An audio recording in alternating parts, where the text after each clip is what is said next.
Hey, what's going on, guys? I'm Zizzy4 here. Before we begin, I just feel that this is a good time for me to mention it. When DBT11 Heroic Clash does come out in June, that's actually when I'm going back to school. So I actually will have very limited, or if not almost zero, coverage of DBT11. So I just wanted to really throw that out there that I won't really have the time or be able to do decks in DBT11.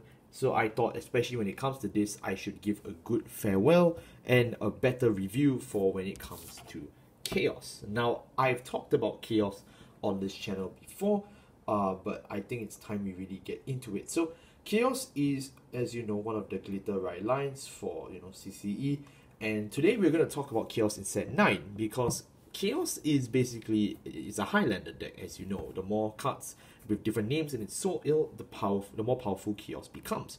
And that basically means that everything under the sun can be Kheios support because it's a Highlander style deck. But not the disgusting Highlander like Bermuda Triangle. It's like the jank kind of Highlander.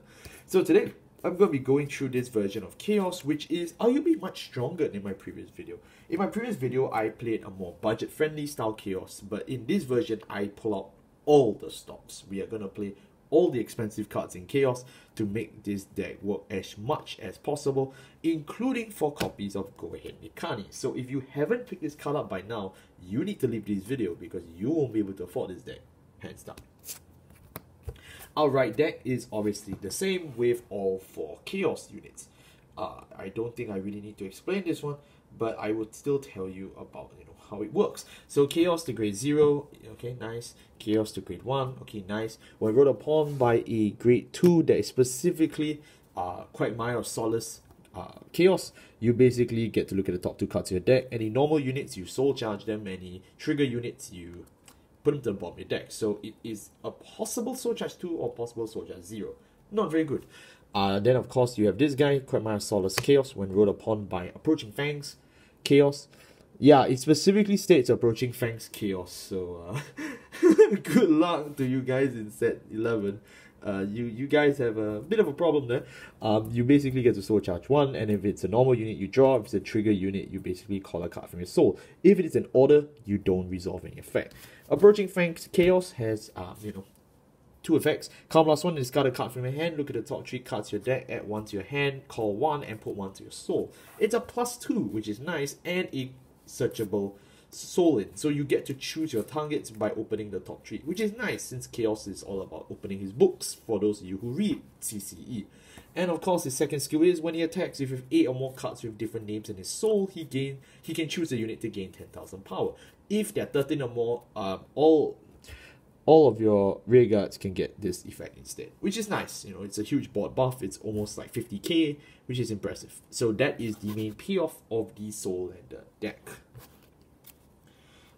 Our grade 3s, we play 1 copy of Kheios in the right deck, and then we play 3 copies of Kheios for the main deck because this is a Persona Ride based deck, and we do need the copies of Kheios around for another card we'll show later. 4 copies of Cold-Blooded Executioner Mikani.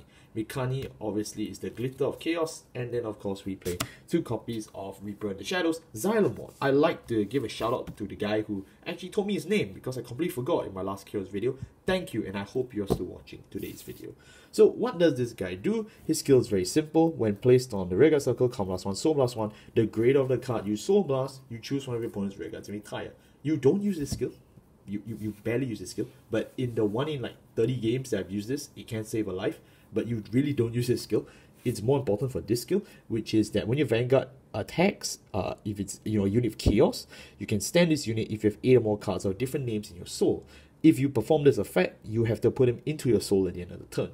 Mikani is a free restand, which means you can potentially go up to 5 attacks as long as you play the deck the correct way God intended. But the downside is that, if you're using this earlier on, or if you're just using this and your opponent checks defensive triggers or even Nova trigger, you can whiff your Mikani's stand effect and then you just move to the soul. Effectively, you go -1, which is a throbbing downside to this deck. Honestly, I kind of wish that it wasn't this way, but there's no other way to do it. But there are ways you call Mikani out of soul. So your win con basically looks like Kheios building the power, Mikani building the attacks. That's basically as basic as I can put it. So that really wraps it up there. Last but not least, we also have Reburn the Shadows Xylemon, which is a card I've covered before and is still in use here. Man, he's been in like 3 deck profiles now here. Counterblast 1, move this unit to the soul, look at the top 2 cards of your deck, choose one from among them and call it, the other goes to the soul. Okay, so you can replace him with, you know, something, and you can also soul charge. And it's a different name, the soul, because Xylemon moves the soul. Alright. Moving on to our grade 2s. Our grade 2s, we play 1 copy of Quagmire Solace Chaos in the right deck, 1 copy of Ontario, and 1 copy of Amusement Magician in the main deck. So let's actually just wrap it up real quick, because there's really not much to cover. There's only like 3 cards here. You will notice a lot of cards are grade 1, and you'll know why soon. His skill, I've already discussed it. It's simple as that. Then we have these 2. I want to cover him first. He's one of the newer cards, but he's not brand new. His skill is basically if 8 or more cards on the soul a different name, he gets boost and 5,000 power, and if you still have that save condition during your opponent's turn, he can also gain 5,000 shield. So he is a 15k attacker, 15k. He's a 15k attacker, 15k booster, or just a 10k shield. No matter how you put it, it's really nice that you get this card. There are a lot of payoff cards for Chaos in terms of Soul Lander, but this is one of the only, if not the only, payoff card that I feel actually is worthwhile, because it doesn't compete for your slots, and for one-off, it's completely fine. So you can afford to play cards like this. Honestly, I would love to play more of him because he's just so good, but it does not flow with the rest of the deck. This is another card that you play just for names, is that when she attacks on the rearguard circle, you soul charge 1. Simple as that. Moving on to our grade 1s. Our grade 1s is where, things get really spicy here. So buckle your seatbelts and, pick up more cash. You're going to need it. We play 2 copies of Friend of the Underworld Ling, 2 copies of Steam Skara Salgon, 3 copies of Inhale Pit, who is another returning unit. And then we also play 4 copies of Go Ahead, Bankrupt Me, Mikani. We also play 4 copies of One Who Governs Chaos, which is, our order. And then we also play 4 different Perfect Guards. So it is important to note that they are, you need to have at least 3 different Perfect Guards. I understand there's 4 in circulation if you pick up the Chronojet Strike deck set, but not everyone's as fortunate. So just keep in mind, those are the PGs. So I don't really want to talk about them that much. Ling, when placed on the regular circle, basically just looks at top 2 cards of your deck, and then after that you choose 1, put in the soul, the rest goes to the bottom. Okay, you're free, soul charge 1 of selected choice. Alright, and okay. Not much to say, really not much to say. Salgon is one of the newer cards. In fact, it is the newest card here, and she's really good. Basically, when this unit boosts an attacking unit, you can give the unit the continuous skill that if it attack hits until the end of this turn, you basically get to choose 2 cards from your drop and put it in your soul. Yes, this works for restanding units, including our dearest Mikani, so you can start to understand the implications of this. So basically, this card can tool you any card from the drop into your soul, which really helps that you are not burning your deck size, because Chaos can deck out, right? So this is something you can throw aggressively, this is something you can throw mid-game, this is something you can throw almost late-game, although not much effect. But Salgon is another great card no matter where you see it, so just play 2 of her. But there is another card that can toolbox the drop that we need more importantly. That's Inhale Pit. Inhale Pit's effect is basically that you Soul Blast a grade 1 or greater unit, you choose 2 of your grade 0 units in your drop and put it in your soul. You'll see later that our grade 0 lineup is very diverse. We play a lot of different triggers. So it is important to know that basically you can just start trading out units in the soul for grade 0s, which really helps build up your 13 or more soul count. But just don't throw away your Chaos units, because your Chaos units are needed for much different card. One Who Governs Chaos is a tournament PR that you could achieve if you managed to beat up a whole group of YouTubers at once in locals, and if you didn't, you could just buy them off the secondary market. I understand now that they're a lot cheaper, for Chaos. I know Eva did not suffer such a fate. So now they're about 500 to 600 yen, at least that's the last time I checked before I record this video, and in English it is quite cheap, it's about $1. So yeah, I don't think this is your most expensive worry. Its skill is you can cast this spell as long as you have a Vanguard with Chaos' name. Counterblast 1, look at the top 5 cards of your deck. For every Chaos in your soul of different name, you can choose a card from the top 5 and put it into your soul. And then after that, you can shuffle your deck. Shuffle your deck, that's huge. Chaos does not have a deck shuffler besides this, take note. And then after that, you can actually call a card with Mikani from your soul, and it gains 10,000 power. if you have 8 or more cards in the soul with different name. Okay, that's not bad at all. It's quite impressive. This is one of the cards that helps you train out your Mekanis. You can see the deck really builds itself at this point. The only thing is you can choose up to the number of cards in your soul with Kheios in its different card names. This means that if you're approaching deck out or if you're in the late game, you can cast this spell to just call a Mekani and give it plus 10. You don't actually need to soul charge anymore. So this is something really important that a lot of people actually miss out for some reason. I don't know why it's written there, but yeah, just please actually read your cards while playing. It'll do you a lot of time.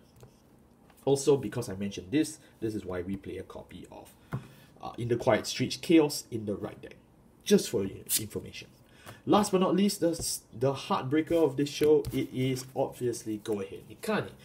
When placed on the rearguard circle, you soul charge 1. Alter Ego Messiah's strongest card. What else does it do? You can move this unit into your soul, and then after that, you can choose a Mekani unit from your soul that's a grade 3 and superior calling. So basically, you place this guy early or just whenever you want, you soul charge.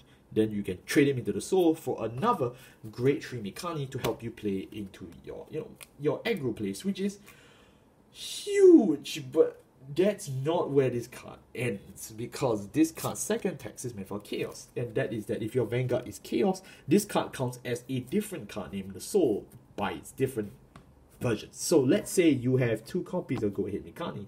It's the same card text, but it reads as 2 different cards. Now, it's not specifically stated what card it reads as, but it's just treated as a different card name. So just keep that in mind, and that's how it works. If you are a Messiah player, this is all you care about, it's that first skill, but if you're a Chaos player, you need to care about both skills. So good luck affording it. Last but not least, our grade zeros. Our grade zeros, we play an assortment of crits, really. You just need to make sure you can actually pull up a number that resembles, 8. But I play 7 crits, actually. 7 crits in over trigger, and then I play an assortment of draws. So it's mixed.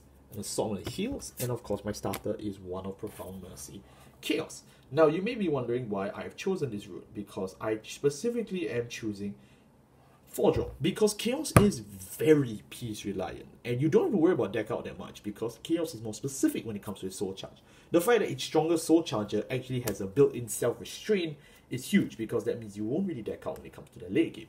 So all things considered, you do need pieces to actually pull the solitaire game. Kheios is a lot like a solitaire game, as what the Canadians are saying.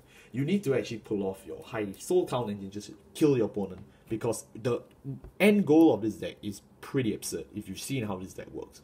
So you do need to play different triggers as much as possible.